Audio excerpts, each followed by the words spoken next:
मैं इसे और बड़ा करूंगा जिससे कि हम यहाँ सांप्रदायिक ताकतों को रोक सकें, जो राष्ट्र के नाम पे, धर्म के नाम पे हमेशा छलते हैं, उनको रोक सकें। तो मैं यहाँ इसलिए हूं कि हम लोग बिहार को मजबूत बिहार बना सके, खुशहाल बिहार बना सके।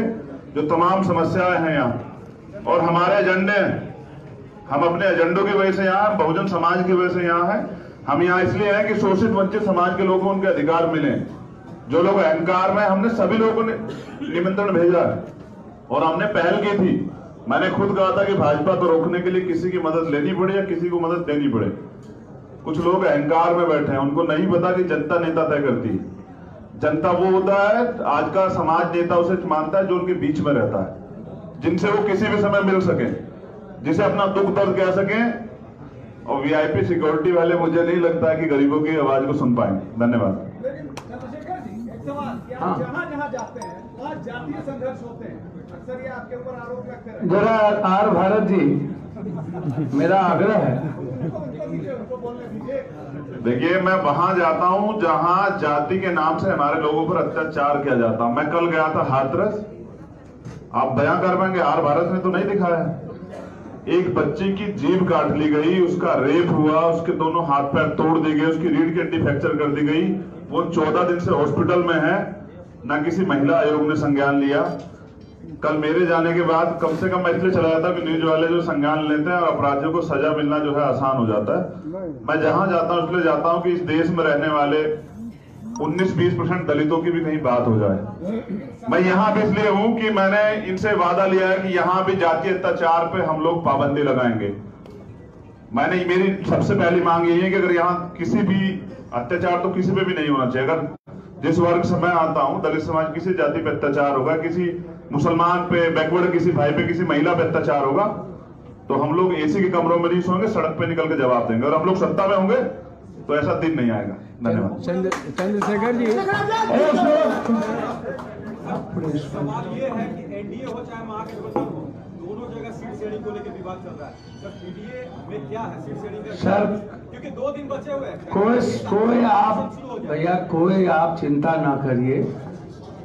जहाँ पर सत्ता और कुर्सी का लड़ाई ही नहीं है, कब घोषणा होगी सर ये? भैया जो लोग सत्ता में हैं उनसे पूछिए कब घोषणा होगी। हमारी घोषणा हो गई और मैं आपसे आग्रह करूंगा कि कहीं भी चंद्रशेखर जी इस देश के, इनकी पार्टी और ये खुद वहां गए हैं जहां जुल्म हुए हैं। ये जुल्म के खिलाफ गए हैं, जुल्म किए नहीं हैं।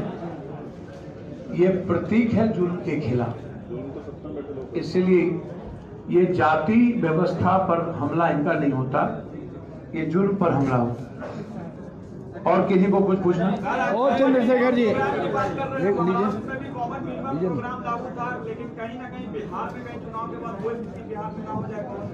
सर कॉमन मिनिमम प्रोग्राम पर अक्षरशः पहले ही मैंने कहा है कि मेरा एक मैनिफेस्टो हिंदुस्तान के इतिहास में 30 साल बनाम 3 साल प्रतिज्ञा पत्र, शपथ पत्र के साथ आया हुआ। अब पीडीए का एक कॉमन मिनिमम प्रोग्राम होगा। जैसे इन्होंने कहा कि कोई जुल्म होगा, होंगे, सत्ता में आएंगे तो नहीं होगा। मिनिमम प्रोग्राम है, यही बिंदु होता है। सत्ता आ चुका है, ओ बाबू जी, सब आ चुका है।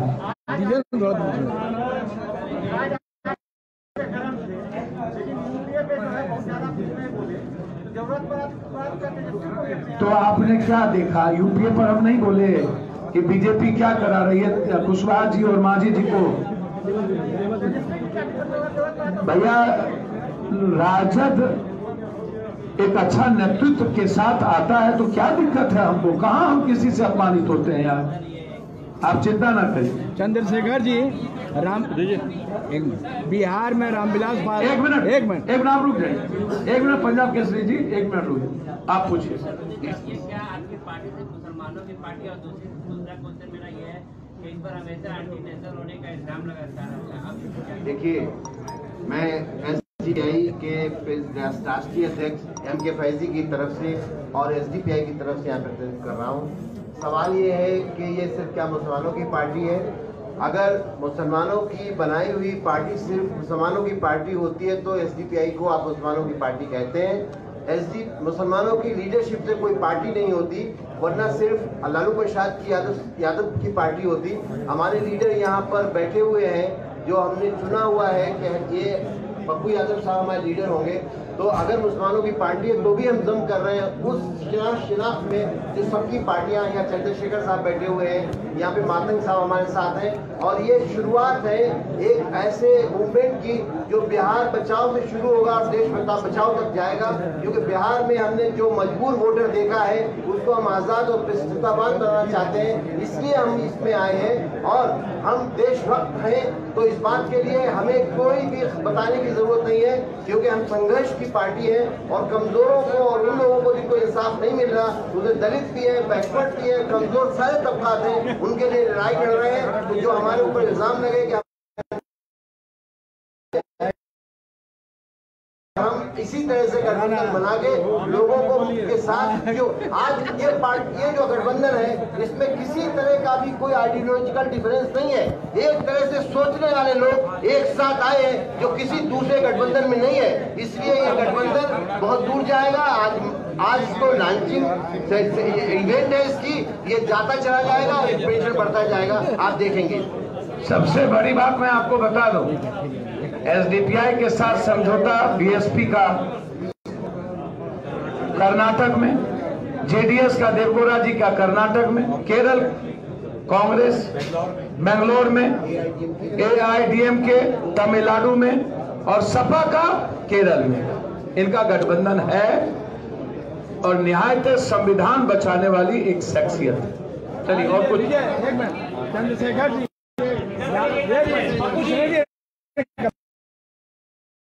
दलितों का मांग है कि एक रामविलास पासवान नेता था जिन्होंने ठग लिया दलितों को, जीतन राम मांझी वैसे निकला। आप जो है क्या करेंगे दलितों के लिए? देखिए, ये सवाल दलितों से जरूर पूछा जाता है। कभी किसी बीजेपी कांग्रेस के नेताओं से पूछ के दीजिए, शायद आपके उनके शब्द बिगड़। कहना है कि मैं करने पे भरोसा रखता हूं, कहने में नहीं। पहली बात तो जैसा पप्पू जी ने कहा कि हम दिल बड़ा करके सबको आमंत्रण देते हैं कि सब आए, अगर बात बिहार बचाने की, और अगर अपनी व्यक्तिगत कुर्सी आगे बढ़ाने की या उसको बचाने की बात है तो फिर चाहे अपने बारे में सोचें।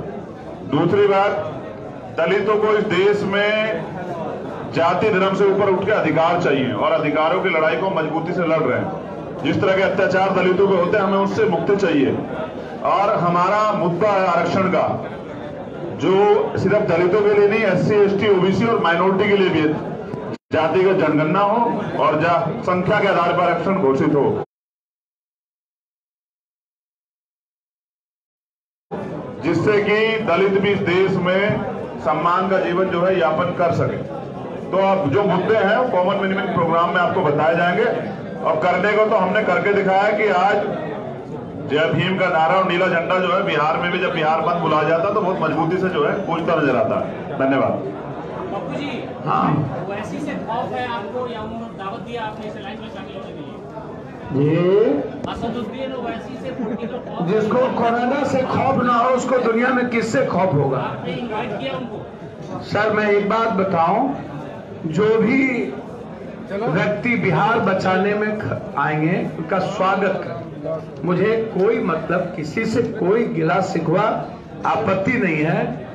आरएसएस से आपको आपत्ति नहीं है तो मुझको ओबीसी से क्या आपत्ति? हमको किसी से आपत्ति नहीं, मेरा सवाल था कि आप पूरी इलाकों में जाएंगे जहां वैसे चुनाव लड़ रहे हैं, किशनगंज के इलाके में एसडीपीआई जाएगी वहां। मैं कहां जाएगी मुझे नहीं मतलब, अभी जो है उस पर बात करिए।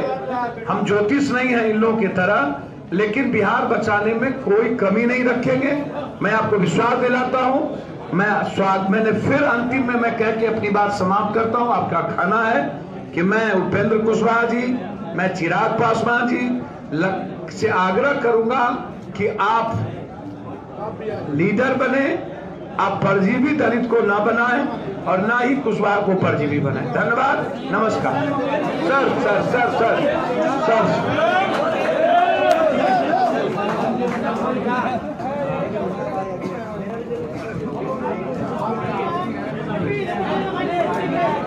जय भीम भैया जय सब। आप लोग हट जाए इधर से, सिर्फ प्रेस वाले बाहर रहेंगे और कोई नहीं। आप लोग हट जाए। हो गया, आप लोग खाने में आ जाए और छोड़ दे भैया। देख लीजिए आप तो देख लीजिए।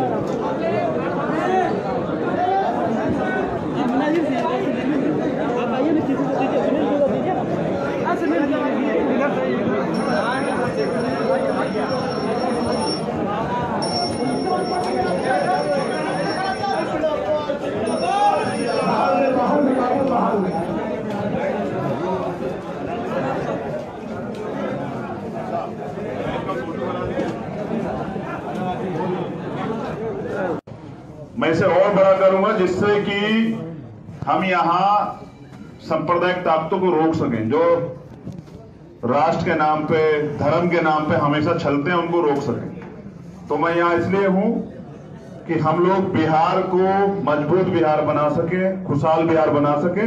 जो तमाम समस्याएं हैं यहाँ और हमारे एजेंडे, हम अपने एजेंडों की वजह से यहाँ, बहुजन समाज की वजह से यहाँ है। हम यहाँ इसलिए हैं कि शोषित वंचित समाज के लोगों को उनके अधिकार मिले। जो लोग अहंकार में, हमने सभी लोगों ने निमंत्रण भेजा है और हमने पहल की थी। मैंने खुद कहा था कि भाजपा को रोकने के लिए किसी की मदद लेनी पड़े या किसी को मदद देनी पड़े। कुछ लोग अहंकार में बैठे हैं, उनको नहीं पता कि जनता नेता तय करती है। जनता वो होता है, आज का समाज नेता उसे मानता है जो उनके बीच में रहता है, जिनसे वो किसी भी समय मिल सके, जिसे अपना दुख दर्द कह सके। और वीआईपी सिक्योरिटी वाले मुझे नहीं लगता है कि गरीबों की आवाज को सुन पाएंगे। धन्यवाद। चंद्रशेखर जी, एक सवाल, कि आप जहाँ जाते हैं वहाँ जातीय संघर्ष होते हैं, अक्सर ये आपके ऊपर आरोप लगते हैं। जरा आर भारत जी, मेरा आग्रह है, उनको बोलने दीजिए। देखिए, मैं वहां जाता हूं जहां जाति के नाम से हमारे लोगों पर अत्याचार किया जाता है। मैं कल गया था हाथरस, आप बयां कर पाएंगे, आर भारत में तो नहीं दिखाया। एक बच्ची की जीभ काट ली गई, उसका रेप हुआ, उसके दोनों हाथ पैर तोड़ दिए गए, उसकी रीढ़ की हड्डी फ्रैक्चर कर दी गई। वो 14 दिन से हॉस्पिटल में है, ना किसी महिला आयोग ने संज्ञान लिया। कल मेरे जाने के बाद कम से कम मैं इसलिए चला जाता कि न्यूज वाले जो संज्ञान लेते हैं और अपराधियों को सजा मिलना जो है आसान हो जाता है। मैं जहां जाता हूं इसलिए जाता हूं कि इस देश में रहने वाले 19-20% दलितों की भी कहीं बात हो जाए। मैं यहाँ भी इसलिए हूं कि मैंने इनसे वादा लिया है कि यहाँ भी जातीय अत्याचार पे हम लोग पाबंदी लगाएंगे। मेरी सबसे पहली मांग यही है कि अगर यहाँ किसी भी अत्याचार, तो किसी पे भी नहीं होना चाहिए। अगर जिस वर्ग से मैं आता हूं, दलित समाज, किसी जाति पे अत्याचार होगा, किसी मुसलमान पे, बैकवर्ड किसी भाई पे, किसी महिला पे अत्याचार होगा, तो हम लोग एसी के कमरों में नहीं सोएंगे, सड़क पे निकल के जवाब देंगे। और हम लोग सत्ता में होंगे तो ऐसा दिन नहीं आएगा। धन्यवाद। चंद्रशेखर जी, सवाल ये है कि एनडीए हो चाहे महागठबंधन हो, दोनों जगह सीट शेयरिंग को लेकर विवाद चल रहा है। सर, पीडीए में क्या है सीट शेयरिंग का? सर, क्योंकि 2 दिन बचे हुए हैं। कोई आप भैया, कोई आप चिंता ना करिए।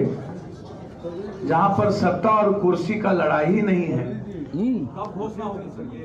भैया जो लोग सत्ता में हैं उनसे पूछिए कब घोषणा होगी। हमारी घोषणा हो गई और मैं आपसे आग्रह करूंगा कि कहीं भी चंद्रशेखर जी इस देश के, इनकी पार्टी और ये खुद वहां गए हैं जहां जुल्म हुए हैं। ये जुल्म के खिलाफ गए हैं, जुल्म किए नहीं हैं। ये प्रतीक है जुल्म के खिलाफ। इसलिए ये जाति व्यवस्था पर हमला इनका नहीं होता, ये जुल्म पर हमला होता। और किसी को कुछ पूछना? चंद्रशेखर जी, प्रोग्राम लागू था, लेकिन कहीं ना कहीं बिहार में गए चुनाव के बाद कोई बिहार में ना हो जाए। सर, कॉमन मिनिमम प्रोग्राम पर अक्षरशः पहले ही मैंने कहा है कि मेरा एक मैनिफेस्टो हिंदुस्तान के इतिहास में 30 साल बनाम 3 साल प्रतिज्ञा पत्र, शपथ पत्र के साथ आया हुआ। अब पीडीए का एक कॉमन मिनिमम प्रोग्राम होगा। जैसे इन्होंने कहा कि कोई जुल्म होगा, होंगे, सत्ता में आएंगे तो नहीं होगा। मिनिमम प्रोग्राम है, यही बिंदु होता है। आ चुका है, ओ बाबू जी सब आ चुका है। डीजल बहुत पूछ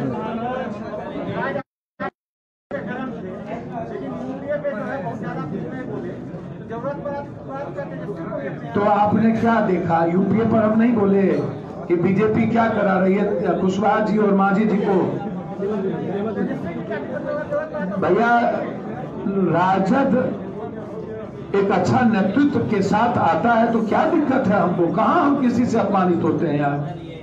आप चिंता ना करिए। चंद्रशेखर जी एक मिनट, बिहार में रामविलास पासवान एक मिनट रुक जाइए। एक मिनट पंजाब केसरी जी, एक मिनट रुक जाइए, आप पूछिए। ये क्या आपकी पार्टी से मुसलमानों की पार्टी और दूसरा क्वेश्चन मेरा ये है कि इस बार हमेशा एंटी नेशनल होने का इल्जाम लगाता है। देखिए, मैं एसडीपीआई के राष्ट्रीय अध्यक्ष एम के फैजी की तरफ से और एसडीपीआई की तरफ से यहाँ प्रेजेंट कर रहा हूँ। सवाल ये है कि ये सिर्फ क्या मुसलमानों की पार्टी है? अगर मुसलमानों की बनाई हुई पार्टी सिर्फ मुसलमानों की पार्टी होती है तो एसडीपीआई को आप मुसलमानों की पार्टी कहते हैं। मुसलमानों की लीडरशिप से कोई पार्टी नहीं होती, वरना सिर्फ लालू प्रसाद की यादव की पार्टी होती। हमारे लीडर यहाँ पर बैठे हुए हैं, जो हमने चुना हुआ है कि ये पप्पू यादव साहब हमारे लीडर होंगे। तो अगर मुसलमानों की पार्टी है तो भी हम दम कर रहे हैं उस शिनाख्त में जो सबकी पार्टियां, यहाँ चंद्रशेखर साहब बैठे हुए हैं, यहाँ पे मातंग साहब हमारे साथ हैं। और ये शुरुआत है एक ऐसे मूवमेंट की जो बिहार बचाओ से शुरू होगा और देश बचाओ तक जाएगा।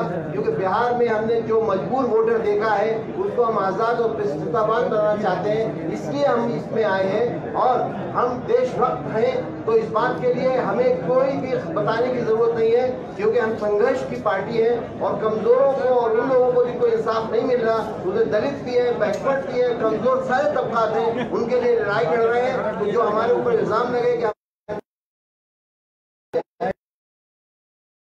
हम इसी तरह से गठबंधन बना के लोगों को के साथ, जो आज ये पार्टी, ये जो गठबंधन है, इसमें किसी तरह का भी कोई आइडियोलॉजिकल डिफरेंस नहीं है। एक तरह से सोचने वाले लोग एक साथ आए हैं जो किसी दूसरे गठबंधन में नहीं है, इसलिए ये गठबंधन बहुत दूर जाएगा। आज इसको लॉन्चिंग इवेंट है इसकी, ये जाता चला जाएगा और एक्सपेंशन बढ़ता जाएगा, आप देखेंगे। सबसे बड़ी बात मैं आपको बता दूं, एसडीपीआई के साथ समझौता बीएसपी का कर्नाटक में, जेडीएस का देवगौड़ा जी का कर्नाटक में, केरल कांग्रेस बेंगलोर में, एआईडीएमके तमिलनाडु में और सपा का केरल में। इनका गठबंधन है और निहायत संविधान बचाने वाली एक शख्सियत है। चलिए और कुछ। एक मिनट चंद्रशेखर जी, दलितों का मांग है कि एक रामविलास पासवान नेता था जिन्होंने ठग लिया दलितों को, जीतन राम मांझी वैसे निकला। आप जो है क्या करेंगे दलितों के लिए? देखिए, ये सवाल दलितों से जरूर पूछा जाता है। कभी किसी बीजेपी कांग्रेस के नेताओं से पूछ के दीजिए, शायद आपके उनके शब्द बिगड़। कहना है कि मैं करने पे भरोसा रखता हूं, कहने में नहीं। पहली बात तो जैसा पप्पू जी ने कहा कि हम दिल बड़ा करके सबको आमंत्रण देते हैं कि सब आए, अगर बात बिहार बचाने की, और अगर अपनी व्यक्तिगत कुर्सी आगे बढ़ाने की या उसको बचाने की बात है तो फिर चाहे अपने बारे में सोचे। दूसरी बात, दलितों को इस देश में जाति धर्म से ऊपर उठ के अधिकार चाहिए और अधिकारों की लड़ाई को मजबूती से लड़ रहे हैं। जिस तरह के अत्याचार दलितों पे होते हैं, हमें उससे मुक्ति चाहिए। और हमारा मुद्दा है आरक्षण का, जो सिर्फ दलितों के लिए नहीं, एससी एसटी ओबीसी और माइनॉरिटी के लिए भी जातिगत जनगणना हो और संख्या के आधार पर आरक्षण घोषित हो, जिससे कि दलित भी इस देश में सम्मान का जीवन जो है यापन कर सके। तो अब जो मुद्दे हैं कॉमन मिनिमम प्रोग्राम में आपको बताए जाएंगे, और करने को तो हमने करके दिखाया कि आज जय भीम का नारा और नीला झंडा जो है बिहार में भी, जब बिहार बंद बुलाया जाता तो बहुत मजबूती से जो है गूंजता नजर आता है। धन्यवाद। पप्पू जी, हाँ, वैसी से खौफ है आपको या उन्होंने दावत दिया आपने इस लाइन में शामिल होने के लिए? ये असदुद्दीन ओवैसी से पॉलिटिकल खौफ, जिसको कोरोना से खौफ ना हो उसको दुनिया में किससे खौफ होगा? आपने इनवाइट किया उनको? सर मैं एक बात बताऊं, जो भी व्यक्ति बिहार बचाने में आएंगे उनका स्वागत कर, मुझे कोई मतलब किसी से कोई गिला शिकवा आपत्ति नहीं है। आरएसएस से आपको आपत्ति नहीं है तो मुझको ओबीसी से क्या आपत्ति? हमको किसी से आपत्ति नहीं, मेरा सवाल था कि आप पूरी इलाकों में जाएंगे जहाँ वैसे सब चुनाव लड़ रहे हैं, किशनगंज के इलाके में एसडीपीआई जाएगी वहाँ। मैं कहाँ जाएगी मुझे नहीं मतलब, अभी जो है उस पे बात करिए। हम ज्योतिष नहीं है इन लोगों की तरह, लेकिन बिहार बचाने में कोई कमी नहीं रखेंगे। मैं आपको विश्वास दिलाता हूँ। मैंने फिर अंतिम में मैं कह के अपनी बात समाप्त करता हूँ। आपका खाना है कि मैं उपेंद्र कुशवाहा जी, मैं चिराग पासवान जी से आग्रह करूंगा कि आप लीडर बने, आप परजीवी दलित को ना बनाएं और ना ही कुशवाहा को परजीवी बनाएं। धन्यवाद, नमस्कार। Sir sir sir sir sir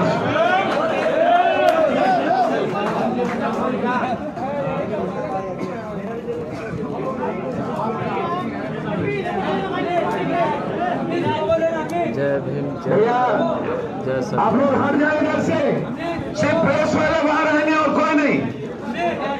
आप लोग हट जाए।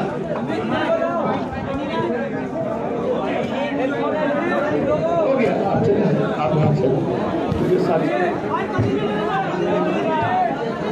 खाने में आ जाए और छोड़ दे भैया। देख लीजिए, आप क्यों तो देख लीजिए।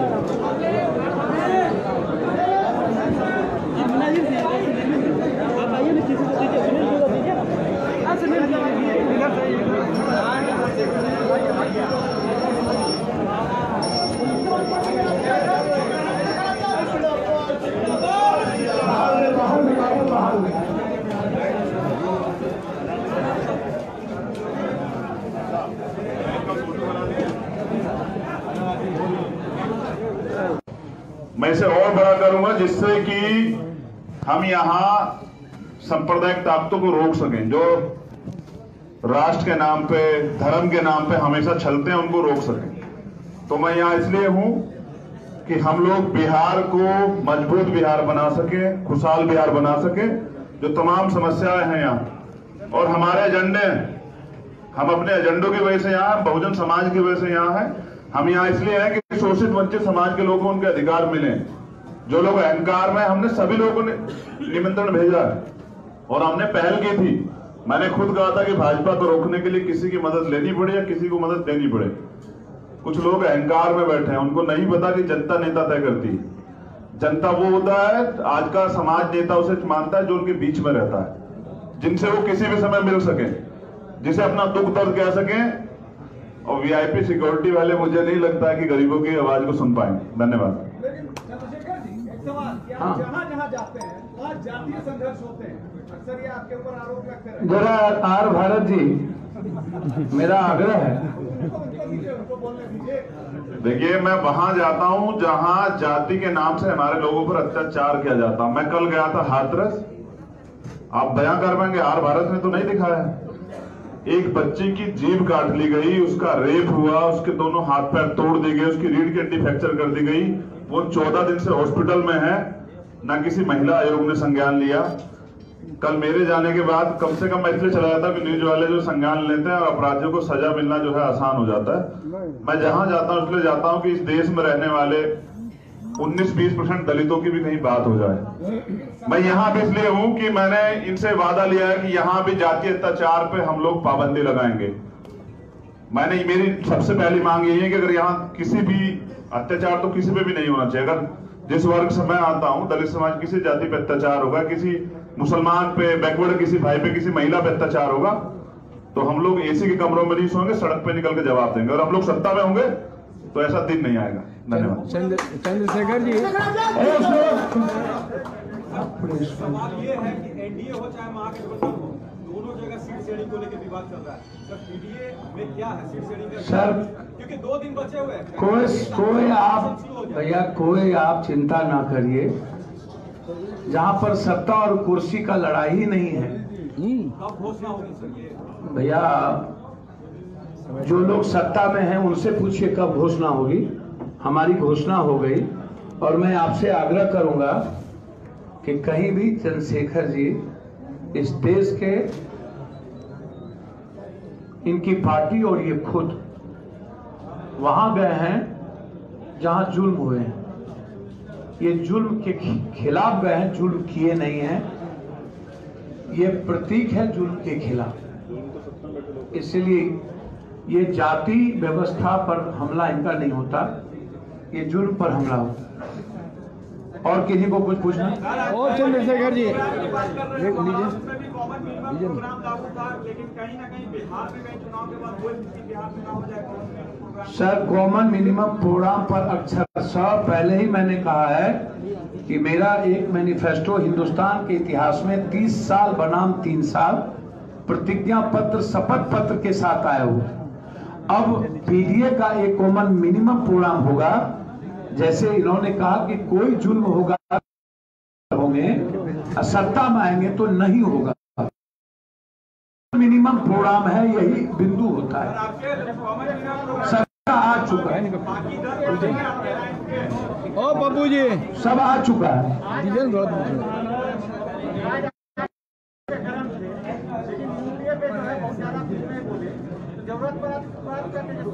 तो आपने क्या देखा? यूपीए पर हम नहीं बोले कि बीजेपी क्या करा रही है कुशवाहा जी और मांझी जी को।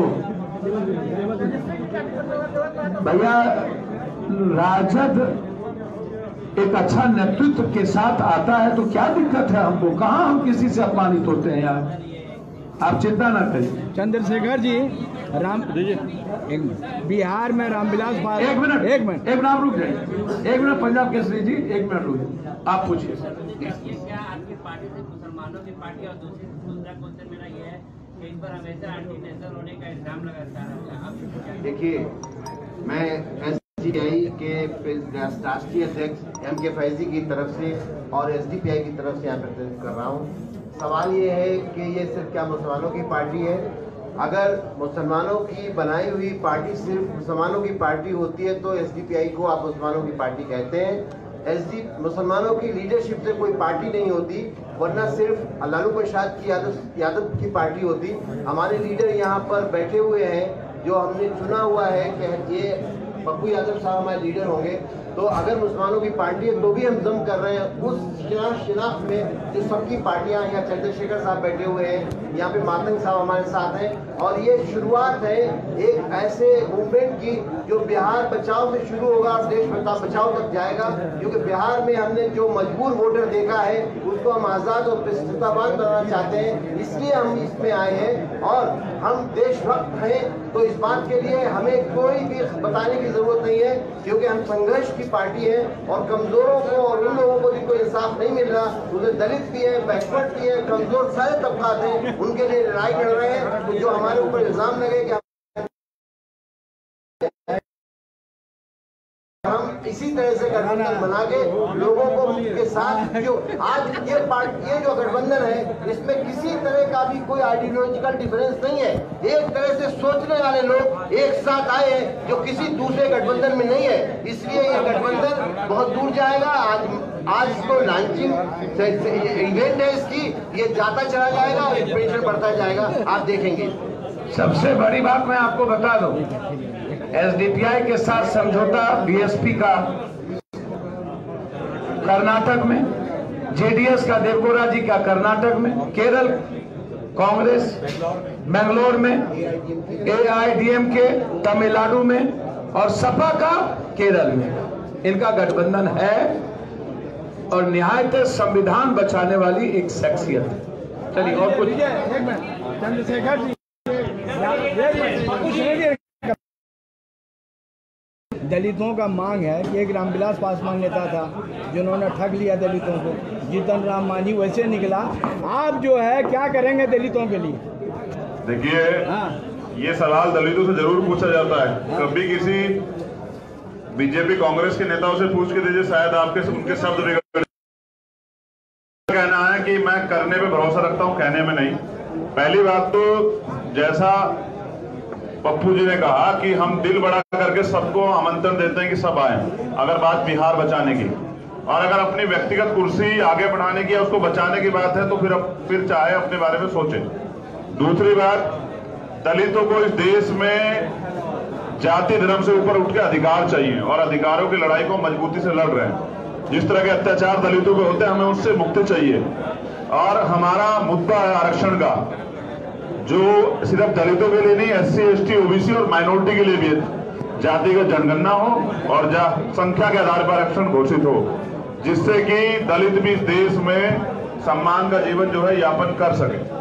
तो अब जो मुद्दे हैं कॉमन मिनिमम प्रोग्राम में आपको बताए जाएंगे और करने को तो हमने करके दिखाया है कि आज जय भीम का नारा और नीला झंडा जो है बिहार में भी जब बिहार बंद बुलाया जाता तो बहुत मजबूती से जो है गूंजता नजर आता है। धन्यवाद। बापू जी, हाँ वैसी से खौफ है आपको या उन्होंने दावत दिया आपने इस लाइन में शामिल होने के लिए? ये असदुद्दीन ओवैसी से पॉलिटिकल खौफ, जिसको कोरोना से खौफ ना हो उसको दुनिया में किससे खौफ होगा? आपने इनवाइट किया उनको? सर मैं एक बात बताऊं, जो भी व्यक्ति बिहार बचाने में आएंगे उनका स्वागत करें। मुझे कोई मतलब किसी से कोई गिला शिकवा आपत्ति नहीं है। आरएसएस से आपको आपत्ति नहीं है तो मुझको ओबीसी से क्या आपत्ति? हमको किसी से आपत्ति नहीं। मेरा सवाल था कि आप पूरे इलाकों में जाएंगे जहाँ वैसे सब चुनाव लड़ रहे हैं, किशनगंज के इलाके में एसडीपीआई जाएगी वहाँ? मैं कहाँ जाएगी मुझे नहीं मतलब, अभी जो है उस पर बात करिए। हम ज्योतिष नहीं है इन लोगों की तरह, लेकिन बिहार बचाने में कोई कमी नहीं रखेंगे। मैं आपको विश्वास दिलाता हूँ